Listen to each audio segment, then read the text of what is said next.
మాజీ మంత్రి జానారెడ్డిలకు government big shock ఇచ్చింది. హైదరాబాద్లో హాట్ టాపిక్గా మారుతుంది ఈ వ్యవహారం.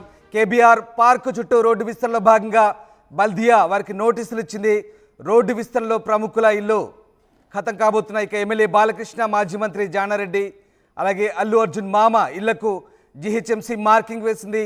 ఫిలిం నగర్ రోడ్ నంబర్ 45లోని బాలకృష్ణ ఇంటికి 6 అడుగుల మేర మార్కింగ్ చేశారు అధికారులు. జానారెడ్డి ఇంటి కాంపౌండ్ కూడా ఈ మార్కింగ్లో భాగంగా ఉంది. ప్రభుత్వ నిర్ణయంతో ప్రముఖుల్లో తీవ్ర మనస్తాపం కలుగుతున్నట్టుగా తెలుస్తుంది. పనుల విషయంలో రేవంత్ సర్కార్ తగ్గేదే లేదన్నట్టుగా ముందుకు దూసుకుపోతుంది. బాధితులందరికీ నచ్చజెప్పి భూసేకరణకు ఒప్పించే యోచనలో ఉన్నట్టుగా తెలుస్తోంది. మొత్తం మీద బల్దియా అయితే షాక్ ఇచ్చింది. జూబ్లీ హిల్స్లోని బాలకృష్ణ, జానారెడ్డిలకు జీహెచ్ఎంసీ మార్కింగ్ చేసింది. కేబీఆర్ పార్కు చుట్టూ ఫ్లైఓవర్ నిర్మాణ పనుల్లో భాగంగా ఈ మార్కింగ్ చేశారు. బాలకృష్ణ ఇంటి 6 అడుగుల లోపల వరకు కూడా జీహెచ్ఎంసీ అధికారులు మార్కింగ్ చేశారు. ప్రధానంగా కళింగా చౌరస్తా నుంచి, అంటే బీఆర్ఎస్ భవన్ దగ్గరలో ఉంటుంది ఇది, కళింగా చౌరస్తా అంటారు. అక్కడి నుంచి జూబ్లీ హిల్స్ చెక్ పోస్ట్ వరకు ఆస్తుల సేకరణలో భాగంగా ఈ మార్కింగ్ చేశారు. 86 ఆస్తుల సేకరణ లిస్టులో బాలయ్య, అలాగే మాజీ మంత్రి జానారెడ్డి ఇల్లున్నాయి. అలాగే ఇక అల్లు అర్జున్ మామ ఇల్లు కూడా అక్కడే ఉంది.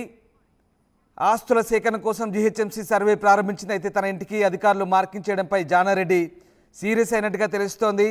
మాజీ మంత్రి జానారెడ్డి, టీడీపీ ఎమ్మెల్యే నందమూరి బాలకృష్ణ నివాసాలకు జీహెచ్ఎంసీ అధికారులు అయితే ప్రస్తుతం మార్కౌట్ చేశారు. హైదరాబాద్లోని కేబీఆర్ పార్కు చుట్టూ ట్రాఫిక్ సమస్యను పరిష్కరించేందుకు ఫ్లైఓవర్లు, అండర్ పాస్లు నిర్మించాలని తెలంగాణ ప్రభుత్వం నిర్ణయించింది. ఈ క్రమంలో రోడ్ల డివైనింగ్లో భాగంగా బంజారాహిల్స్ రోడ్ నెంబర్ 12లోని జానారెడ్డి ఇంటి కాంపౌండ్, అలాగే జూబ్లీ హిల్స్ రోడ్ నెంబర్ 45లో ఉన్న బాలకృష్ణ ఇంటికి మార్కింగ్ చేశారు. బాలకృష్ణ ఇంటికి సుమారు 6 ఫీట్ల వరకు కూడా ఈ మార్కింగ్ చేసినట్టుగా తెలుస్తుంది. అయితే తమ ఇళ్లకు మార్కింగ్ చేయడంపై జానారెడ్డి, బాలకృష్ణ అసంతృప్తిగా ఉన్నట్టు తెలుస్తోంది. కేబీఆర్ పార్క్ చుట్టూ మొత్తం 6 జంక్షన్లో 6 అండర్ పాస్లు, 8 చోట్ల స్టీల్ బ్రిడ్జిలను నిర్మించబోతుంది ప్రభుత్వం. ఇక ఏడాదిన్నరలో ఈ పనులు పూర్తి చేయాలని నిర్ణయించినట్టుగా తెలుస్తోంది. బల్దియా అధికారులు లక్ష్యంగా పెట్టుకున్నారు. Jubilee hills checkpost junction, KBR park entrance junction దగ్గర 2 చొప్పున స్టీల్ బ్రిడ్జిలు రాబోతున్నాయి. మిగిలిన 4 జంక్షన్లో ఒక్కో స్టీల్ బ్రిడ్జిని నిర్మించబోతున్నారు. అలాగే Jubilee hills checkpost, KBR park నుంచి రోడ్ నెంబర్ 36 వైపు వెళ్లే దారిలో మరో ఫ్లైఓవర్ రాబోతుంది. 2026 ఫిబ్రవరిలో జీహెచ్ఎంసీ ఎన్నికలు జరిగే అవకాశం ఉంది. ప్రస్తుతం ఉన్న పాలక మండలి గడువు కూడా అదే నెల 10న ముగియబోతుంది. ఈలోపు పార్క్ చుట్టూ కొన్ని చోట్ల అందుబాటులోకి తీసుకొచ్చే ఛాన్స్ ఉంది. కాంగ్రెస్ ప్రభుత్వం వచ్చిన తర్వాత గ్రేటర్లో ఒకే చోట భారీగా పనులు మొదలు పెట్టడం అయితే ఇదే మొదటిది. సో జూబ్లీ చెక్పోస్ట్ వద్ద ఒకదానిపై మరో ఫ్లైఓవర్ రాబోతున్నాయి. చిరంజీవి బ్లడ్ బ్యాంక్ నుంచి రోడ్ నెంబర్ 45 వచ్చే ఫ్లైఓవర్లో భాగంగా 2 లైన్లు ఉంటుంది. కేబీఆర్ పార్క్ నుంచి రోడ్ నెంబర్ 36 వైపు వెళ్ళే 4 లైన్ల ఫ్లైఓవర్ కింద నుంచి వెళ్తుంది. సో వీటికి సంబంధించి అన్ని అడ్డంకులు తొలగినట్లుగా అధికారులు చెప్తున్నారు. అయితే అండర్ పాస్లు, ఫ్లైఓవర్ల నిర్మాణంతో కేబీఆర్ పార్క్ గ్రీనరీపై ప్రభావం పడుతుందని అటు నేషనల్ గ్రీన్ ట్రైబ్యునల్ ఎన్జిటిని కూడా కొంతమంది ఆశ్రయించారు. ఎటువంటి ప్రభావం పడకుండా పనులు చేస్తామని, చెట్లు తొలగించాల్సి ఉంది అని, వాటిని వేరే చోట ట్రాన్స్ప్లాంట్ చేస్తామని అధికారులు చెప్తున్నారు. అయితే మొత్తం మీద రోజు రోజుకు ట్రాఫిక్ రద్దీ పెరుగుతోంది.